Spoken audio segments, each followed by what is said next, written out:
good evening sa inyong lahat.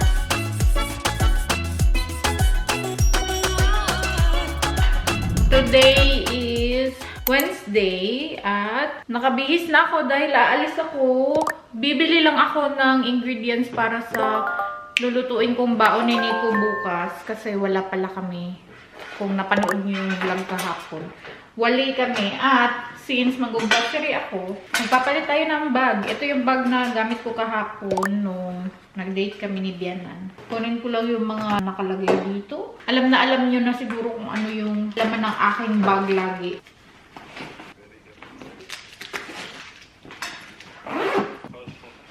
Aalis na ako.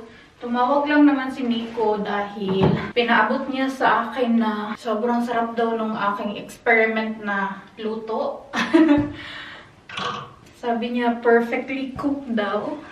Masaya naman ako dahil masarap naman daw. Kasi wala talaga yun sa recipe. Guni-guni ko lang yung niluto ko. Medyo nag-alangan ako na hindi niya magustuhan. Perfect na perfect daw pagkaluto ng broccoli. Tapos, pinaalam niya din sa akin na sobrang dulas sa labas. Kaya mag-iingat daw ako at magsuot ako ng shoes na merong spike. And then, sobrang lamig daw. Kaya magsuot ako ng makapal. Makapal naman to jacket ko. Yung inner ko lang ang hindi. Pero okay na siguro yan. Let's go! Nakaalis na ako ng bahay. Tingnan nyo yung daan. Meron siyang mga asin at maliliit na bato. Asin yan siya. Yung mga puti. Dahil madulas. At etong asin kasi para matunaw yung ice. Ang lamig-lamig. Uy. Basang-basa yung kamay ko dahil parang mechanism ng katawan ko ba na pag madulas or something na hindi ako comfortable, nag-ano siya, parang natitense yung kamay ko. Kaya mabagal yung aking paglalakad dahil natatakot ako baka ma-slide ako.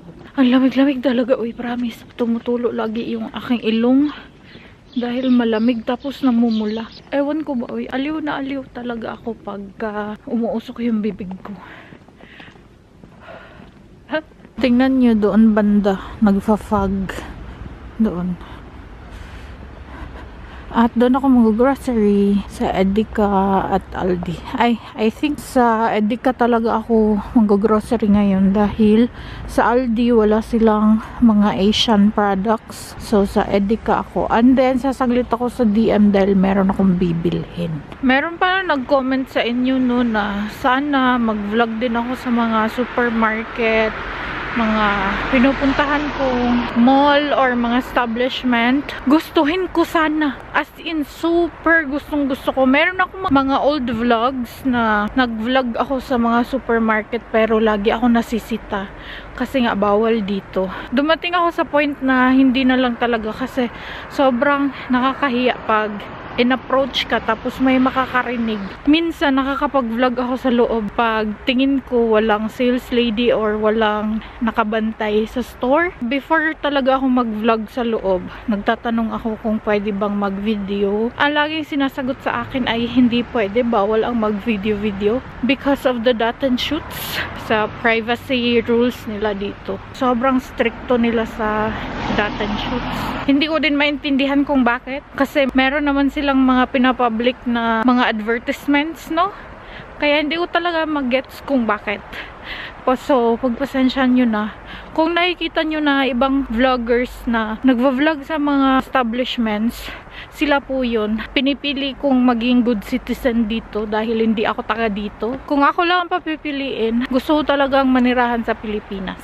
At alam niya ni Nico, dahil lang talaga sa kanya, nandito ako. Wala tayong magagawa dahil pinili at ginusto mong mag-affam. Pagpasensyahan nyo na po na hanggang entrance lang ako nakakapag-vlog. Pasensya naman po, no? Dito kasi pwede kang sampahan ng kaso. Sa mga public places din na maraming tao.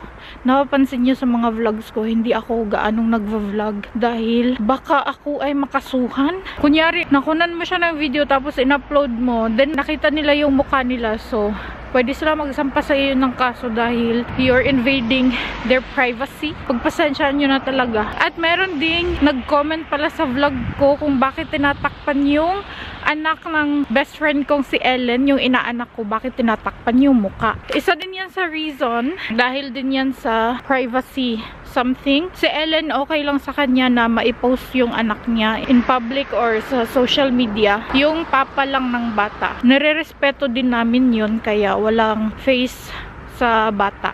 Extra careful din ako sa mga vlogs ko kung merong bata or wala. Kasi sa mga bata, sobrang stricto nila. Lalo-lalo na yung mga parents, as in. Kaya every time na pumupunta ako sa bahay ng friends ko, kunyari kila Ellen or kila RC, before ako mag-vlog, nag-ask ako ng permission na mag-vlog. Nandito na ako sa DM. Pasok tayo dito, parang wala gaanong tao. Tapos na ako dito sa may Edeka. Yan yung Edeka. Sasaglit na lang din ako dito sa Aldi dahil meron pala akong bibilhin na chili. Tumingin ako doon sa Edeka pero hindi na maganda yung chilies nila kaya dito na lang ako sa Aldi. Pasok tayo dito. Medyo madami-daming tao dito.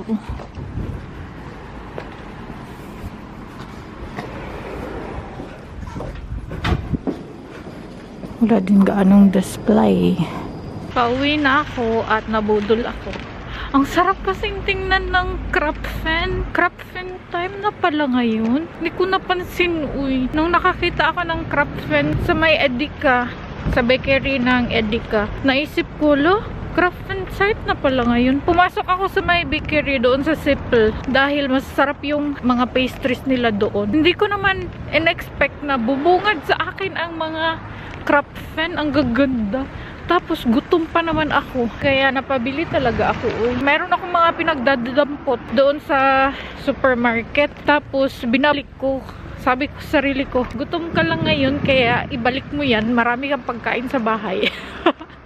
Kaya binalik ko. Pero eto, nakaharbat ako sa bakery naman. Excited akong kumain. Tumutulo yung laway ko.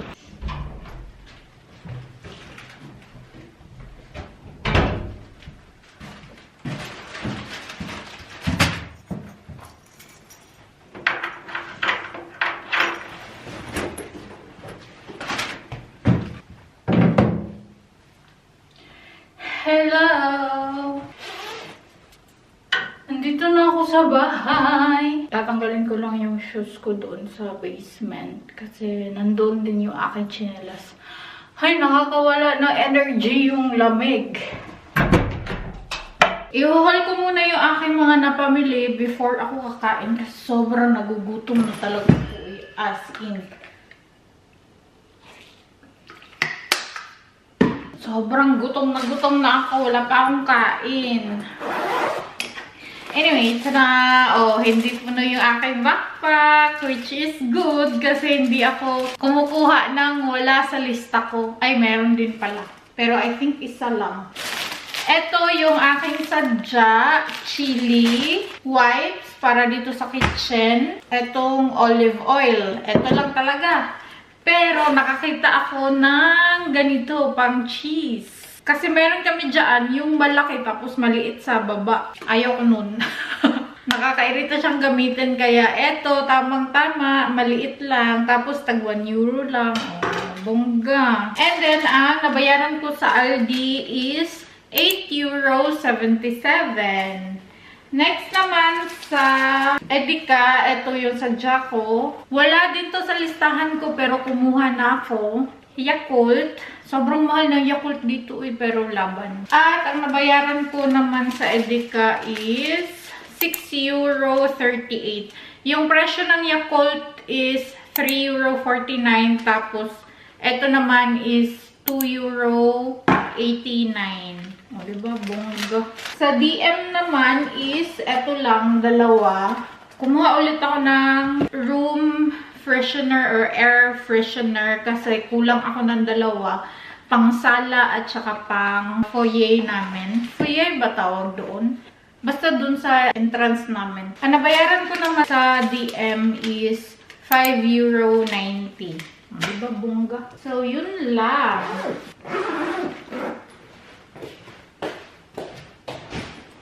Ito yung aking pinili na Crafton. Para siyang donut.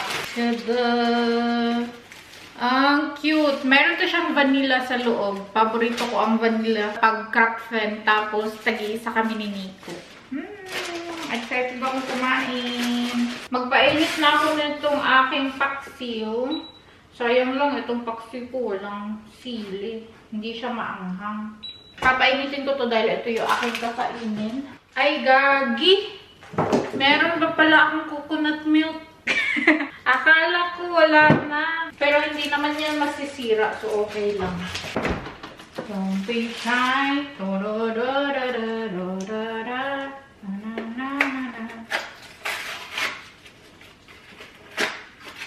Titiisin ko na lang ang pagkamahal ng Yakult.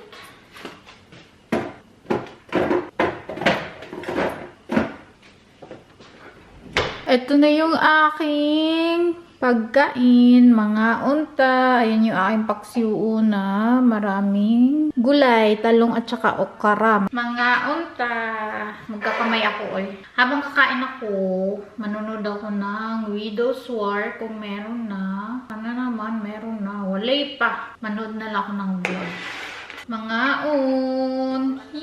kalami. Sarap ng sabaw. Tumutulo yung laway ko.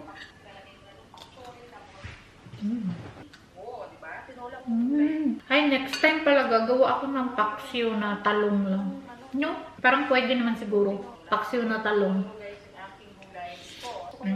Sarap.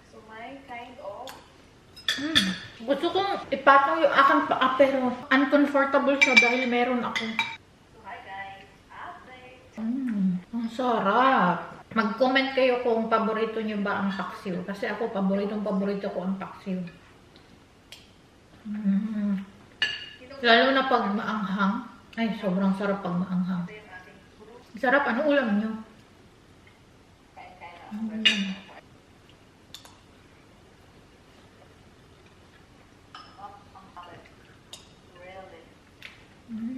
Na-miss ko tuloy ang preskong isda sa amin. Lalo na pag kinilaw na preskong isda. Ang sarap.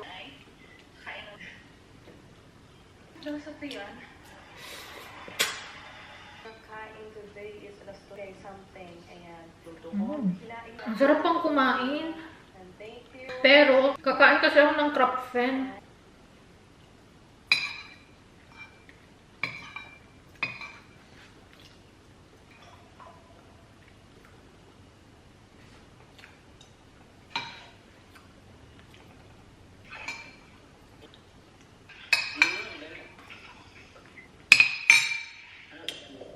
Pasensya nyo na na bathroom ako kasi ang lamig. Wala akong panggatong dito. Nasa basement. Ayaw kong kumuha ng panggato. Kakain ako netong Crafton. Sana naman maraming vanilla ang nasa loob. Kasi minsan malaki yung Crafton pero sobrang konti nung laman. Alam nyo ba? Whole year, meron namang Crafton na binibenta. Pero, iba talaga yung lasa ng Crafton pag time niya. Ala, konti lang talaga yung vanilla niya sa loob. Gawa muna ako ng tea. Magka-chamomile tea ako. Saka ako magluluto.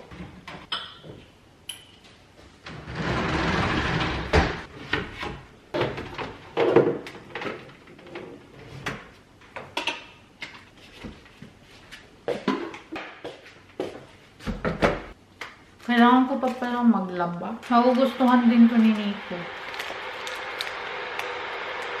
Ang sarap niya, promise. Meron pala akong sasagutin na question dito. Medyo matagal na itong question pero ngayon ko lang siya masasagot. From Christian.Salvador. I would like to ask po paano ang hatian nyo sa bills sa bahay? Like, sino ang responsible sa groceries at kung sino responsible sa ibang bayarin? Sa amin ni Nico, dati ako sa groceries, siya the rest sa bahay, as in lahat. Nung meron akong trabaho at nung malakas pa yung YouTube ko. As in, nung kasagsagan ng YouTube, which is 2020, 2021, 22. Ako yung groceries. As in, groceries lang yung ambag ko dito sa amin. Tapos, ngayon, hindi naman na ako kumikita masyado, konti lang talaga, as in 2 digits lang sa euro. Hindi naman ako inuobliga ni Nico na mag-ambag sa kanya. Dati pa naman, hindi yan siya nag-uubliga. Siya talaga lahat. Ngayon, siya din lahat. Minsan lang ako nag-aambag sa kanya ng groceries, pero mga birthday gifts, yun, nag-aambag ako. Siya lahat dito sa bahay namin. Kasi nga, binabayaran pa to ni Nico sa bangko. Kung hindi nyo pa alam, loan po itong bahay namin. At after 30 years pa ito matatapos, mga taxes namin, si Nico din. As in, lahat-lahat. Taxes, kuryente, sa heater, tubig, sa insurances, ano pa ba? Basta lahat, si Nico nagbabayad. Alam naman ni Nico kung saan napupunta yung aking sweldo at yung aking pera na pumapasok. Alam niya kung saan ko ginagamit. Alam niya kasi na suportado ko pa ang papa ko, ang lolo't lola ko, ang mga kapatid ko. Ako nagbibigay ng allowances sa side ng lola ko. Kasi yung mga kapatid ko nasa lola ko. Kami lahat, mga kapatid ko side sa mama. Doon kami lumaki sa lola ko. Since wala naman din capability yung aking mama na suportahan yung mga kapatid ko, inako ko yung responsibilidad. Yung dalawa kong kapatid, sinusulduhan ko din yun kasi nagmi-maintain sila sa aming bukid. Nagsisweldo ako sa kanila every week. Mayroon akong binabayarang pang service ng mga kapatid ko para pumunta sa bukid. So, alam na alam ni Nico kung saan napupunta yung pera ko. Kaya naiintindihan niya. Since then pa naman talaga, hindi niya ako hinahanapan ng shares na bayad dito sa bahay or bayad sa aming mga expenses. Pag meron tira sa aking pera, nag-groceries ako or nililibre ko siya. Kita din naman niya yung laman ng aking bangko. Joint account naman kami. So, yun lang naman, Christian. Sana ay nasagot ko ang iyong katanungan. If the world is ending, I wanna be next to you.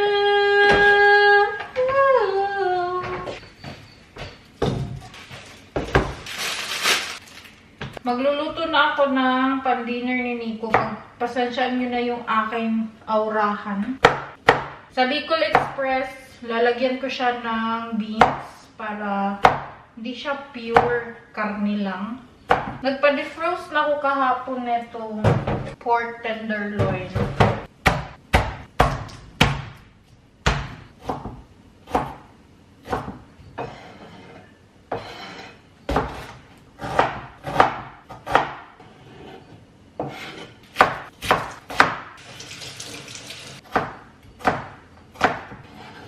Ayaw hindi ko sa beans, pero dapat meron siyang makain na vegetables. Wala namang gulay sa Bicol Express, pero iibahin ko yung akin. Ang nakasanayang Bicol Express ni Nico is wala talagang gulay. Pero this time, iibahin ko. Maglalagay ako ng gulay.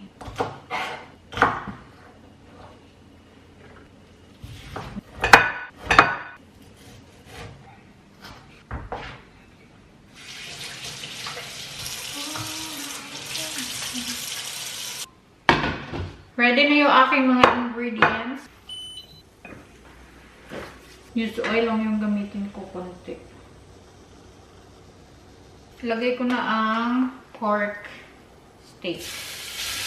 Diba? Salit ko na. Okay na. Pinay ko kasi pag nag-Bicol Express ako, gusto niya na fried yung karne. So, yun na lang yung pampaalat ko sa kanya.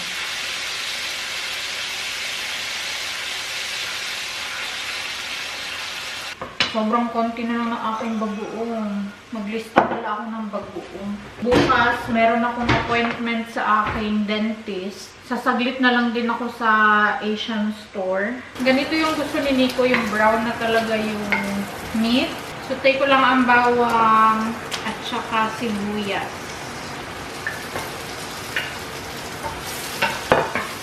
Gusto ko siyang lagyan ng kamatis. Kasi ang sarap yan tignan, oh. Ilagay ko ang ginger.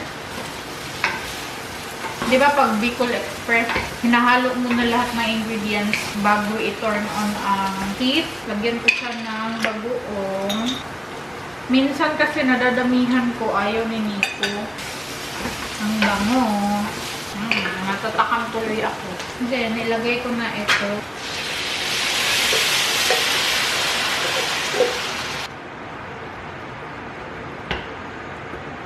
Ngayon po, ilalagay ang sili.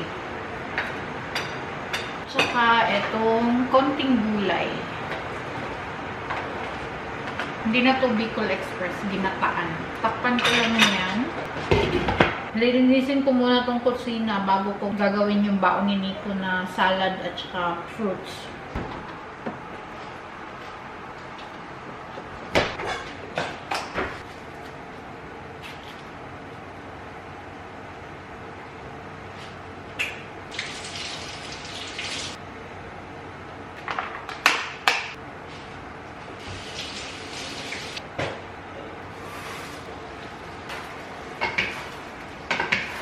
Tikman ko muna siya. Ang sarap. Sa akin, sakto na yung alat niya. As in, tamang-tama na yung alat niya. Pero sure ako, para kay Nico, kulang yung pagkaalat niyan. Kasi si Nico, masyadong maalat yung kanyang panlasa. Sobrang konti lang pala talaga ng beans. Dapat pala dinamihan ko. Lagyan ko na lang siya ng konting asin. Okay na to siya. Papalambutin ko na lang talaga yung beans. Nandito na ang aking amo. Hi! Hi. Naglalagay siya ng kanyang baonan dito sa lababo. As usual, hindi niya yan ilalagay dito sa dishwasher. Dito lang yan talaga.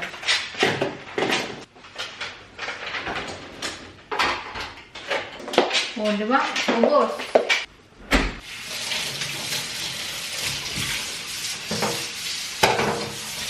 Kinain ni Nico ang crab food. Iinitin ko tong broccoli na tira kanina sa baon niya. Half kami neto and then sa akin din to. Nagtitipid kami kaya i-share lang kami. Nagtitipid kami sa maghugas na. Mga unta. De broccoli is nog vers.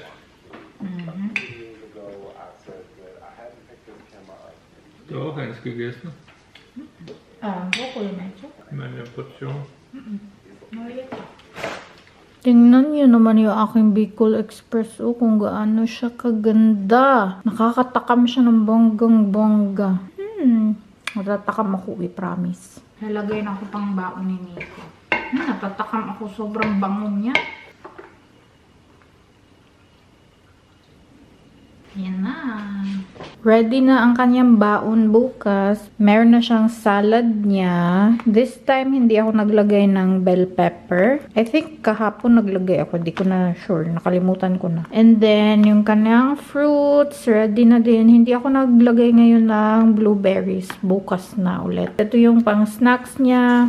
Yung kanyang dip and yung tinapay. At ang Bicol Express na may beans. Ang ganda niya talaga, Ginoo ko. At wala naman akong gagawin. So, end ko na tong vlog. Thank you so much guys for watching. I hope you enjoyed this video. Please like and share if you did. Leave a comment below. Follow me on my social media accounts. And please don't forget to subscribe to my channel and click the notification bell para ma-notify kayo every time na mag-upload ako ng bagong video. And I will see you guys tomorrow.